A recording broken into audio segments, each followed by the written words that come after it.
Every kitchen needs that one drawer that contains lots of useful things.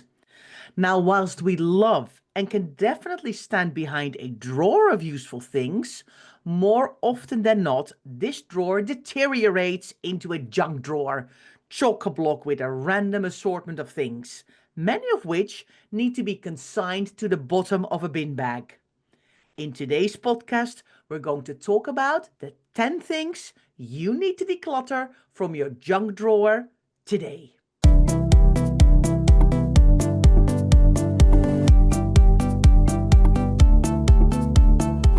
You're listening to the Declutter Hub podcast, bringing you tried and tested, no-nonsense tips and advice from the leading experts in decluttering and organising your home. Now here are your hosts, Ingrid Jansen and Leslie Spellman.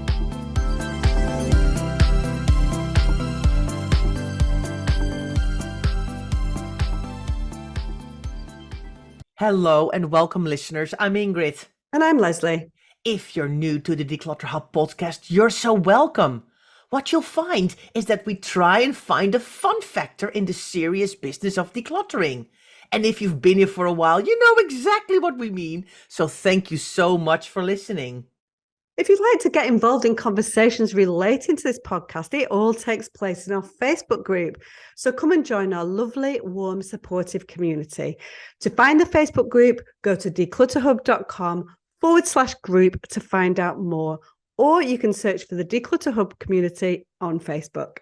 Well, Leslie, here we are with a 10 Things podcast. And you know how much I love a 10 Things podcast. I don't know what it is. I think it's the making of the list and thinking of 10 things that I really enjoy. I know, and it's all very kind of like, do this, find this thing, declutter it, sort it out. It's very quick. Doesn't involve too much kind of consternation on the matters. So that's why 10 Things podcasts are actionable, aren't they? And that's what we love. But 10 Things can also kind of expand out. So we need to get cracking with our number one. What's number one on our list of 10 things you need to declutter from your junk drawer? Yes, and the first one is currency, money.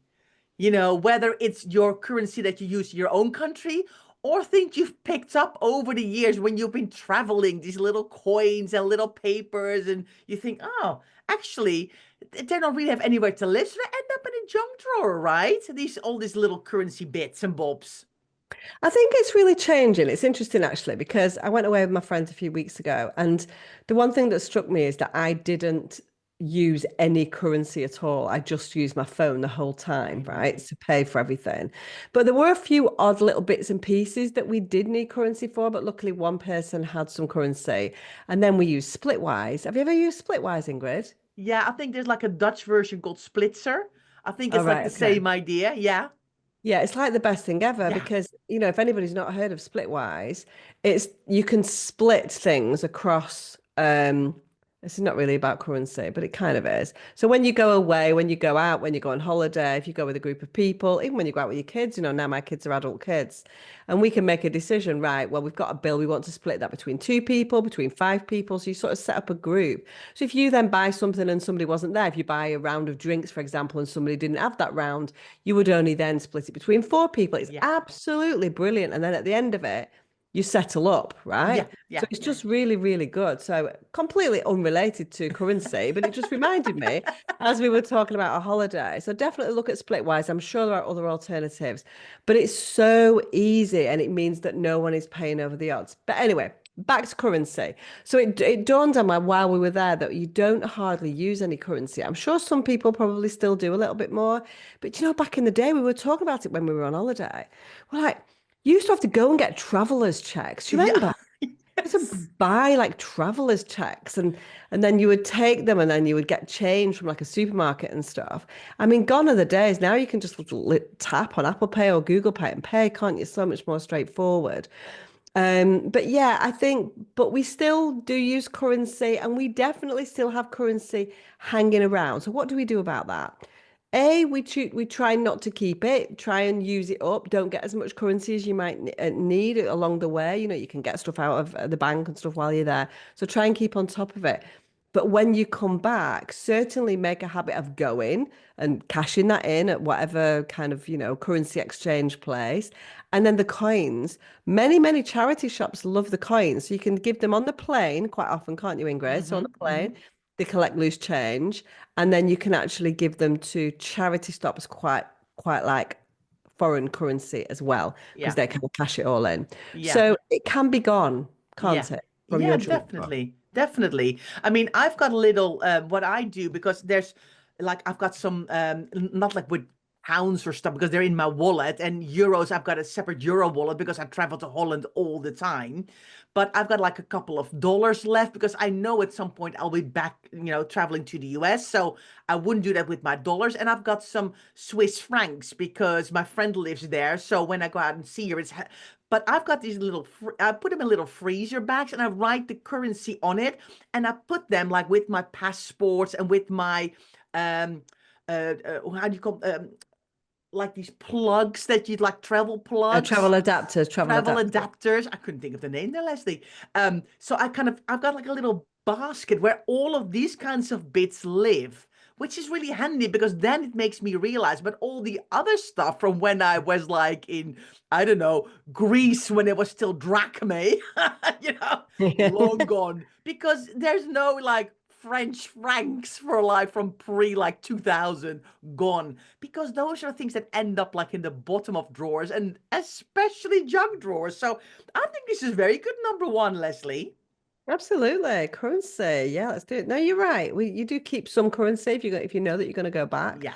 A lot of it you don't. It depends on where you're going. So evaluate that currency and see if you can make some money out of it. That's what we want. We want you to recoup the rewards of your clutter. Also useful. Yeah. So we want to go on to our number two. So number two, Ingrid, is business cards. Also something, I would say these have died a death a little bit, but there's different ways of connecting with people other than a business card, but they are still very much in use in some areas, aren't they, Ingrid? Yeah, I mean, or even like a little card from like sometimes when you get a little card through the door and you think, oh, I'm not sure if I'm going to use this person, but it's reminded me of something that needs to be done to the house. And then at least I've got a starting point to start Googling on the website. Or when you go to like an event somewhere, I mean, you've got like online business card systems now that you can kind of snap a picture and, so they're dwindling down. But sometimes you do get a business card, or when you've seen somebody at a bank, and they give you like a card, like you've spoken to this person. Where do you put these things? In your junk drawer. You do put them in your junk drawer because what you've done is you've not taken that into an actionable point. So today's all Yeah. about action. So currency, we've already gone into that. You need to take that back to the bank and recoup that, get that money back if that's the sensible thing to do.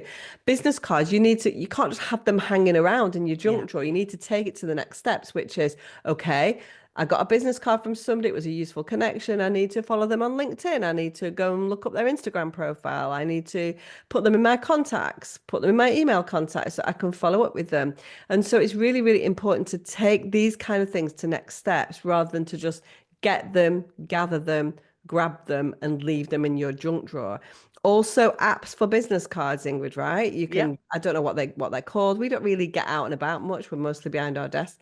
But there's definitely, for people who are networking all the time, then there are business card apps. Do let us know in the comments what they're called, and share, and so that other people can see that. But it's really important to take that from a business card and take it to the next steps. That's the most important thing, right? Yeah. Yeah. Because otherwise, you know, you if you get like a whole stack of them, you can't then remember. You don't know. You're not gonna go, oh, there was this person that let me rummage through my junk drawer and see if they gave me a business card. That's where it kind of then the system falls down. So you have to put something in place where you're gonna kind of collect them all and kind of go, okay, I need this information now. And maybe kind of, you need to think about a system. How am I going to retrieve this information if I need it? Have you ever given a business? How long is it since you've given a business card out? Oh my gosh. I actually, every couple of years I had like a whole stack printed and because at some point I went through them and now I'm like I can't even remember when I've given out a business card. I do have a tiny little business card holder with a couple of business cards in my big purse, But I never take the handbag anymore, Leslie. I now just take a tiny bag with my phone because you do everything. And I actually just remembered when you were talking about apps. I'm like, I actually think I've got an app on my phone. I think it's called like Hi Hello or something like that. Yeah, we got that when we were going to an event and we didn't do Yeah. it. We were just too busy talking and Yeah. not swapping business cards. We probably never got to the point of using it. We thought we were going to do really well. But it's interesting because Nathan's just started a job in London and he was so happy to get his first business card. You know what I mean? He's a 22-year-old. He's like Yeah. giving them out, look at my business cards and stuff. So I think it is still, a little bit of a sign of status for some people. So yeah, they're still very much in existence, but they're just no good sitting at the bottom of junk drawer. So if you've Yeah. got them in your junk drawer, in your drawer next to your desk, wherever that is, in your bedside drawer, some people, all these things are possible. Gather those business cards together and do something with them. Ingrid, let's Yes. go on to number 3. Definitely. And this is a bit of a no-brainer, but we wanted to put it in because we find these all the time. Bulbs and batteries that need to be recycled. And the thing is, they get mixed up in your junk drawer with actually the bulbs that do work and the batteries that do work. And then nobody knows anymore what's going on. And then they start to get a bit rusty. You think, oh, this is probably not working anymore.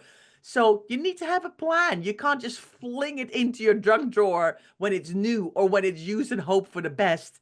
There needs to be some sort of pot system, used batteries or empty batteries with just little label, little sticker with a Sharpie, or just a little plastic bag which says empty batteries. And then, of course, the next step is, when are you going to go to the recycling center to drop them off? Can you drop them off in my local Lidl? There is a big pot where you can put them in. At the library there is a pot. But at some point you need to make sure that they leave your junk drawer so they don't keep getting mixed up. And then, of course, next steps can be, I'm going to buy a battery tester so I know that I don't waste batteries by thinking they're empty while they're not, because batteries are expensive. And yes, of course, we want to use rechargeable. I mean, you can take it further and further and further, can't you? But what we see, broken light bulbs and broken batteries in junk drawers. I think the interesting thing about that is, yes, we absolutely think that that's the place for them. So a junk drawer, or a drawer of useful things, as we like to call it, is definitely a place to gather the things that need to be recycled before you take it to the next steps, because you will collect some of these. You're not going to go to the recycling centre every time you've got one battery or a bulb that needs to be sorted out. We can't put these in the general recycling. They have to be recycled appropriately for obvious reasons. So it's important to have a place, as Ingrid says, that's designated. The one thing that I've really noticed over the past, few years is that these are depleting because, of course, now we've got, it's not even rechargeable batteries anymore. It's USB charging for loads of things. And so, Yep. things are getting charged with USBs. And so the number of batteries is depleting, which is a good thing, right? Because they've got terrible kind of things in them, like that are not entirely great for the environment. And so it's good to be charging these things through USBs. The same with light bulbs. We've got long lasting light bulbs now that last much longer than they used to. You might get 6 to 9 months out of a light bulb before, but now in principle, they've got guarantees on them that mean that they'll last for years. And so the numbers of batteries and bulbs are definitely going down. But it's definitely a job this weekend, take it to that next steps. That's what this podcast is all about.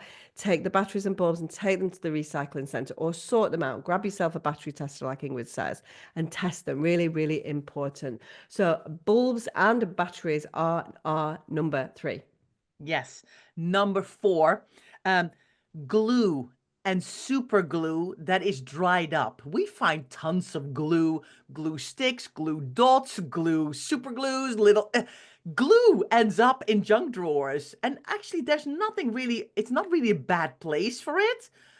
But sometimes when it gets to the back of a junk drawer, you forget that you have it, so you buy new. Then the old one is kind of never closed, or somebody who uses it in your house, not pointing any fingers here, is not closing the super glue properly. And then there's tiny little leaks, or it just doesn't close properly the lid, and then it dries out and all of that. It needs to go. It needs to go. I mean, you say that, but have you ever used the super glue and it's ever been available for you to use a second time? No, Ever? no, No, exactly. exactly. So I Yeah. just think it's like, I just think super glue just dries up. I don't think it's about closing it properly. I'd love to know if anybody knows how you get super glue to be used more than one But they're also application. tiny, Leslie. They're like little Yeah, so maybe tiny. they are. So maybe that's the idea behind it, that you're only supposed to use it like once. I don't know, but it's fiddly. It's It is fiddly. fiddly. People like put like little pins in it, like pins in the top of it, and you pull the pin out, maybe. Like you like little, Yeah, like yeah, pins. yeah. Yeah. There's things like that, but I don't know whether you'd be able to get the lid on that. I mean, feel like it's one of life's dilemmas, the whole super glue situation, right? But honestly, but we still keep a dried up super glue that we can't use in our drawer in case we ever need super glue. And then when we need it, we have to go and buy a new one because it's dried up. Yeah.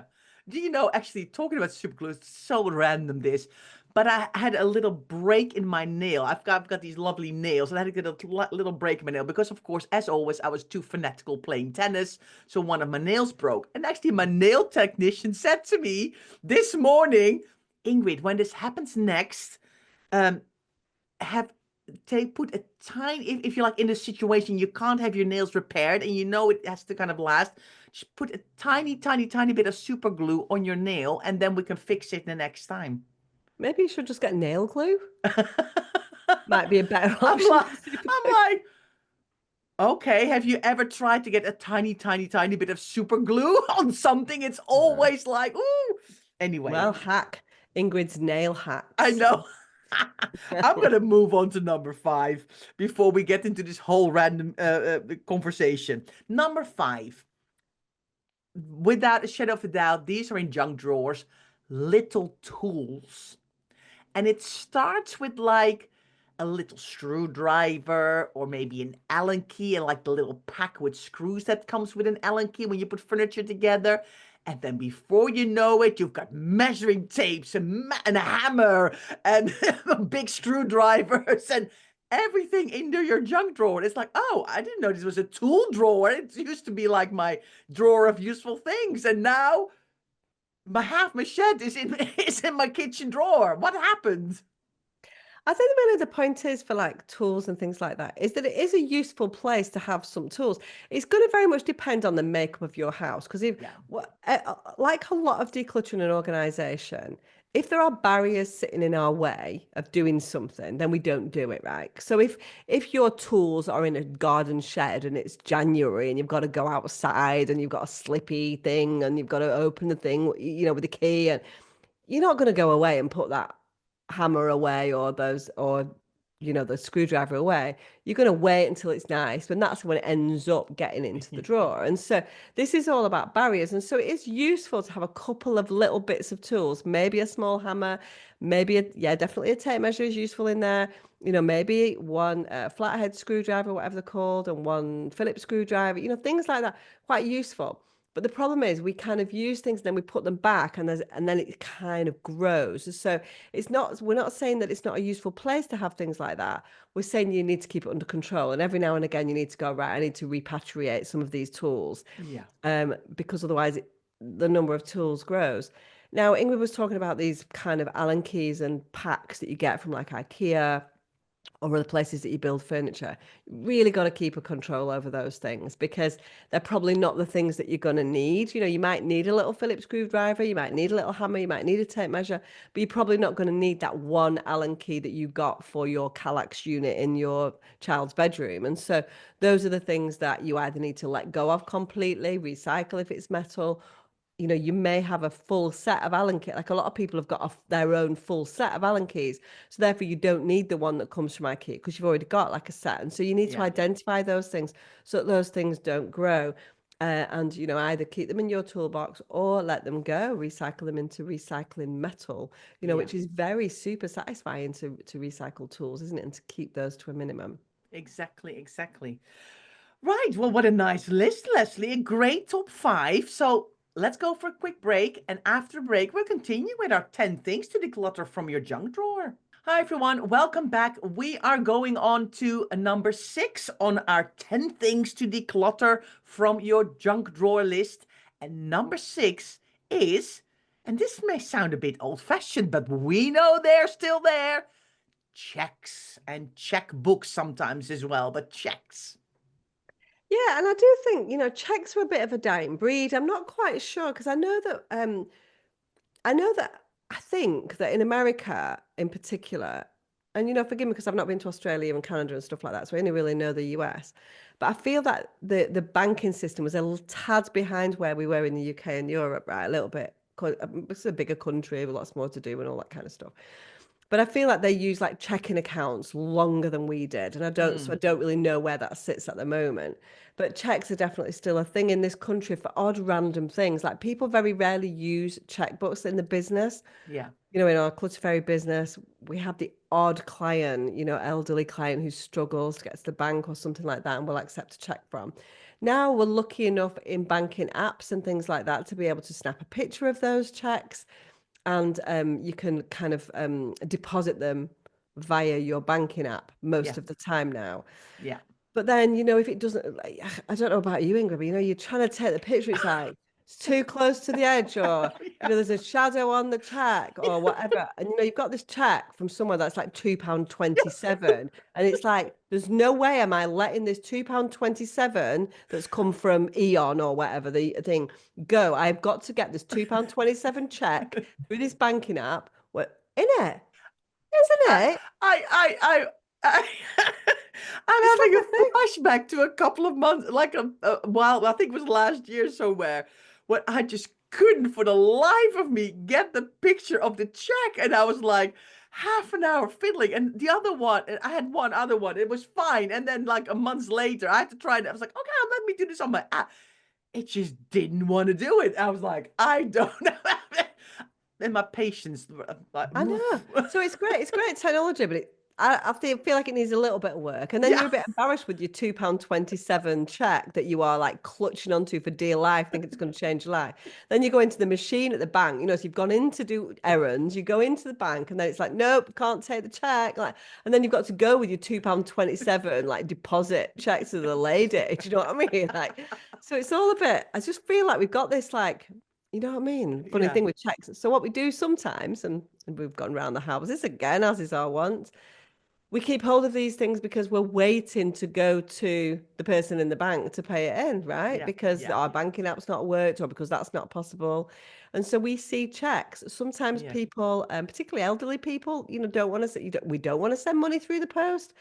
But it's weird when you want to send cash to a child or a teenager for their birthday or something like that. You don't want to put cash in, and you don't want to just transfer it through the bank because it seems kind of like as if it's transactional. So you want to put something in the card that represents the money that you're giving them. Yeah. So that's when I would use a check. But Yeah. more often than not, I'll go, here's a check.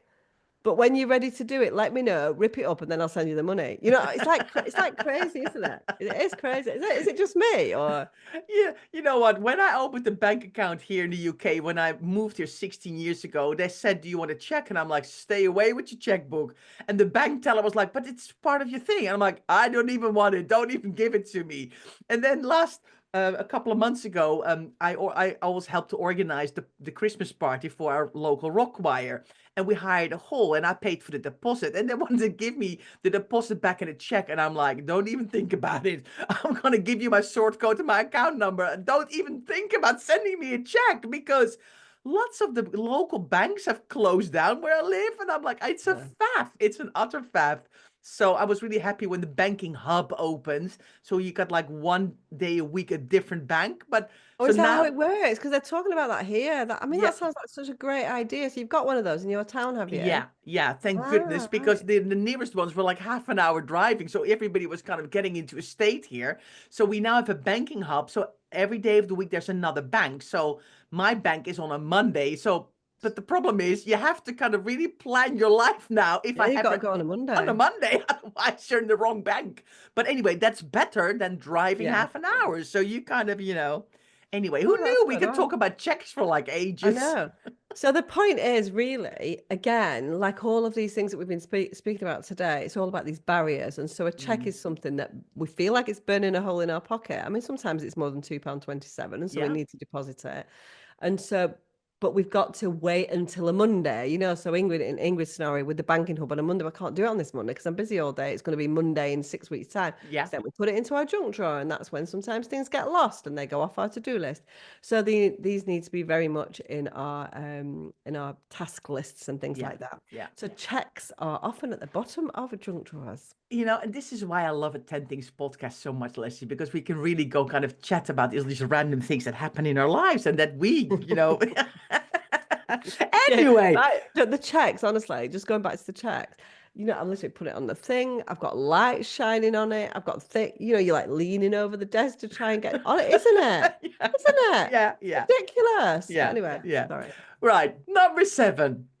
Oh, yeah, definitely. Buttons and like little tiny sewing kits. Like, these little kits you get from when you're in a hotel or when I don't know where they come from, but they just suddenly appear. These sewing kits, or buttons, you buy a new top or a new shirt and there's like a little, and then you're wearing it and you're like, what's like poking in the side? Like, oh, it's still the little plastic bag that's with a little plastic tag with a tiny button in it. And then you're downstairs in the kitchen and you think, oh, what's like poking me? And so the button in the plastic little tiny bag ends up in the junk drawer. I mean, what do we think about sewing kits from hotels? Well, I think please leave them in the hotel. If you're not used a sewing kit, just leave it. If you have used it, I have one or two I've got a sewing box, like a square tin where all of this stuff lives, right? So I've got one or two little packs from a hotel that I've taken that I've used, because then I was like, okay, it's used, so I'm not going to leave a used thing in the hotel because I can use What do the you mean you're not thread. going to leave a used thing in the hotel? Yeah, but if you've like used the little sewing kits, I think that's handy, because then the needle and some other thread and there's like a little button. I'm like, oh, that's handy to have in my sewing kit at home. No, it's not handy. I think it's handy. So No, I've got. I call yourself a declutterer. You need to be leaving it I behind. don't have like piles of 500. I've got like a tin where there's like 2, Leslie. Just random. So you've got like a cheap threader and one size of a needle and a yellow thread or a white thread. Not white, you don't. But have you also got a reel of cotton in white or black? Yes. Yeah, so you don't need that thing from the hotel, do you? I'm being called out. Listeners, help me. Send help. Right, and what about buttons? I want to talk about buttons Yeah. as well, because obviously, there are people that are handier than us. Do you sew a button on if it comes off? Yeah. You do? Yeah, of Yeah. course you do. Of course you do. I would just put it into the charity shop and like buy a new thing. That's what I would do. But What's my favorite top? One of my favorite tops had a button came off from the cuff, and not this one, but another one quite similar. And I definitely sewed it back on because I'm my favorite. No, I would do that if it was like a favorite thing. But and you're saying that something's, I literally can't remember the last time a button fell off anything. They just don't fall off, do they? The buttons fall off. I've got my clothes for like years. Yeah, I know. We've still got tops which have 25 years. I'm like moving through things at a rate of knots here. Do you know what I mean? So I'm like, I actually see photos of myself, and it's like, wow, I already had that top then. What year is that? No, exactly.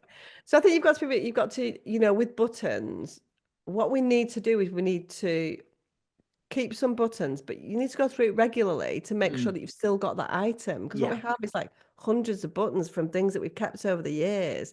Yeah. And, the people want buttons and stuff. It depends. You've really got to evaluate it. These are the types of things that are not hugely problematic, but it's just more clutter, isn't it, Ingrid? Yeah. More clutter. Yeah.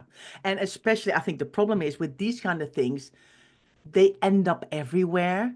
Yeah. So the thing is, I think what really helps here as a start, find a space for it. Like in my sewing tin, right?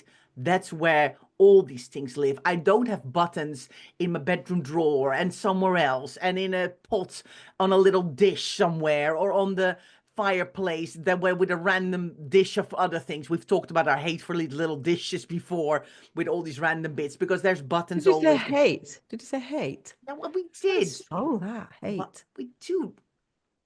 I remember a podcast before where we really kind of were strong that we actually these Hate. random dishes with like random stuff, and buttons are in them. So I think the start is find a designated place for them, but also then be realistic. Are you I'm going to sew this button back on person?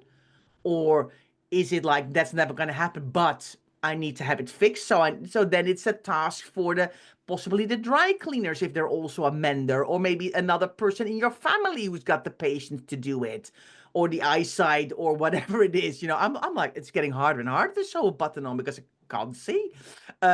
So it's the action, I think, that follows instead of just flinging it in Yeah. a junk drawer. Right? Oh my gosh, I'm getting all bothered here now. I Um, know you're going into hate mode, which I know it's quite strong for me, isn't it? Anyway, number 8, another no-brainer, Leslie. So we can keep it brief, maybe. Pens. yeah. Pens in a junk drawer. Pens definitely belong in a junk drawer. It's really useful to have some pens in a junk drawer.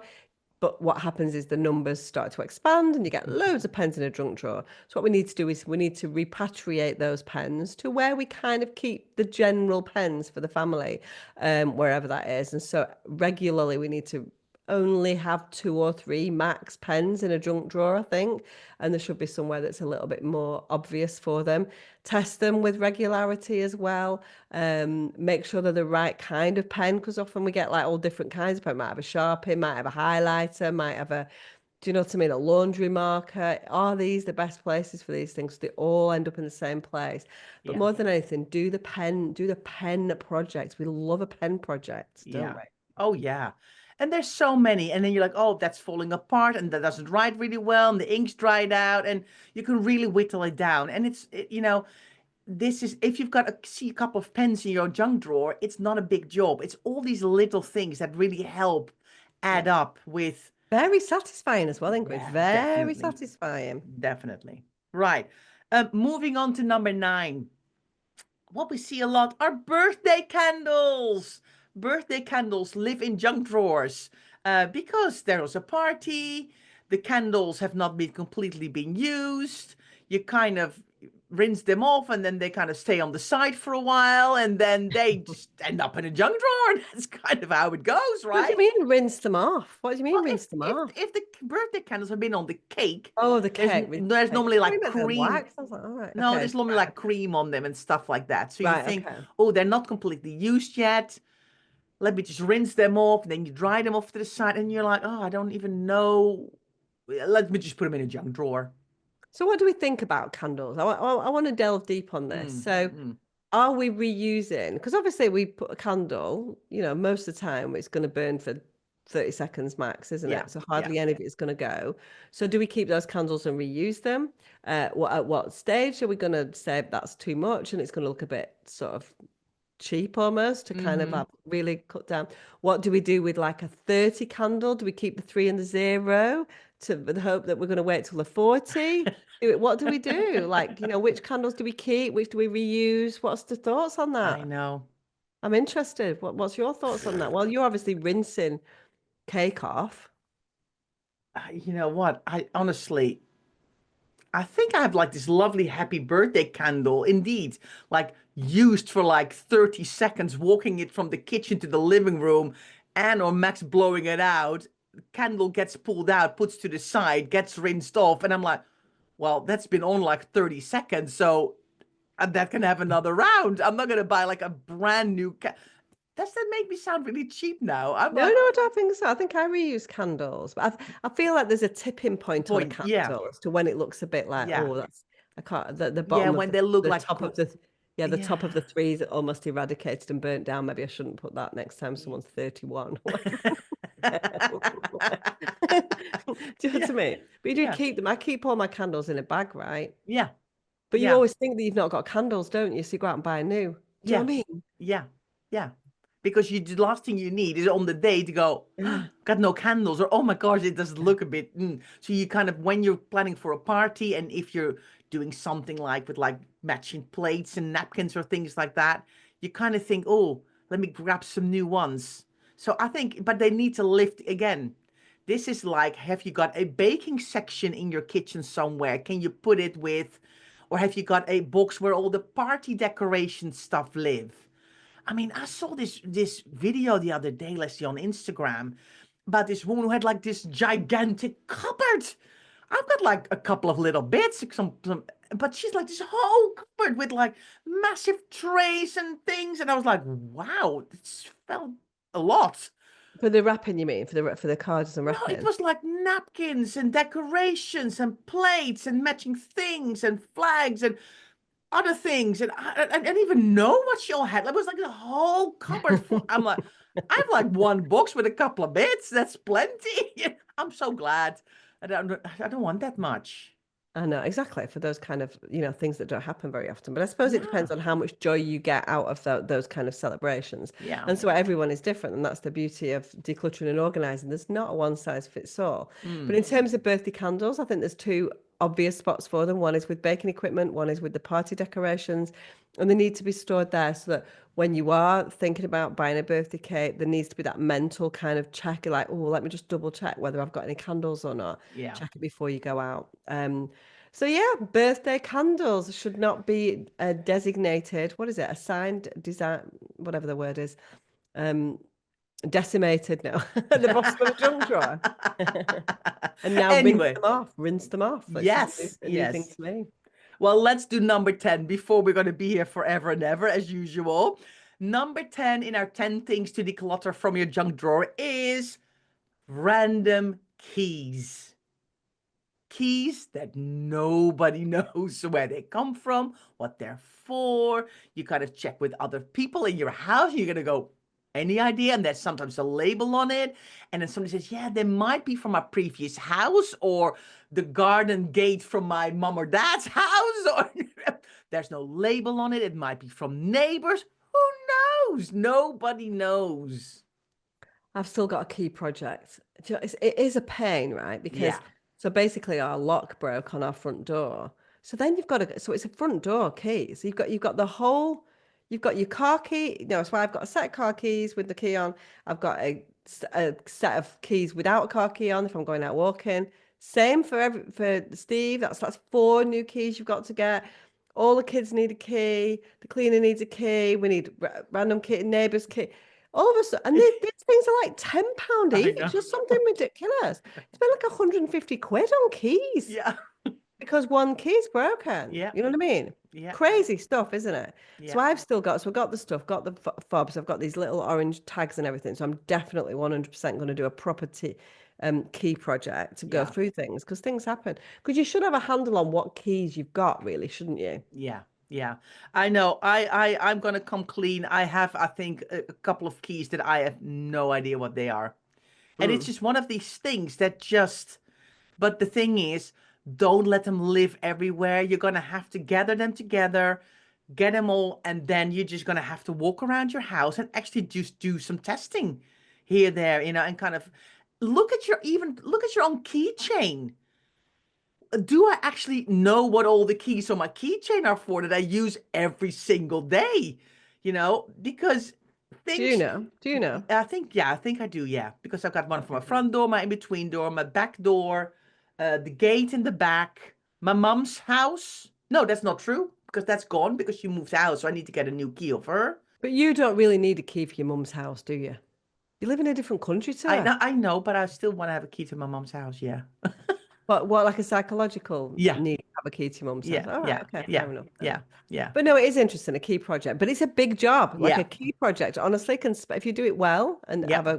it'll take all day, all Yeah, day. yeah, definitely.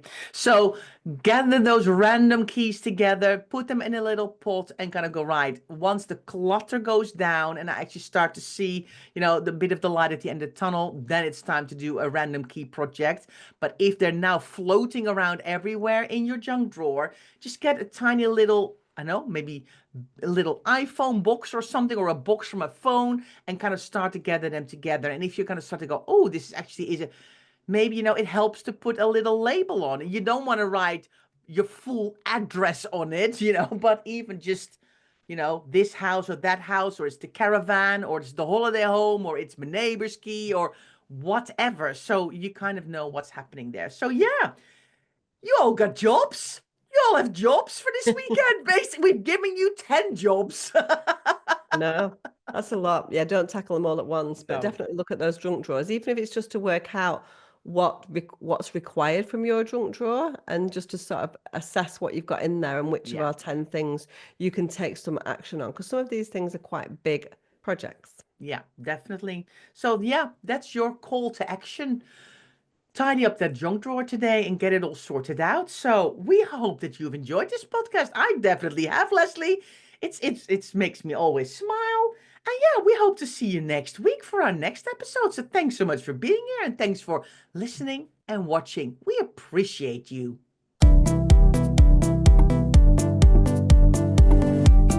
Thanks so much for listening to the Declutter Hub podcast. Don't forget to subscribe to us in your podcast player so you don't miss an episode, and we'll see you next week.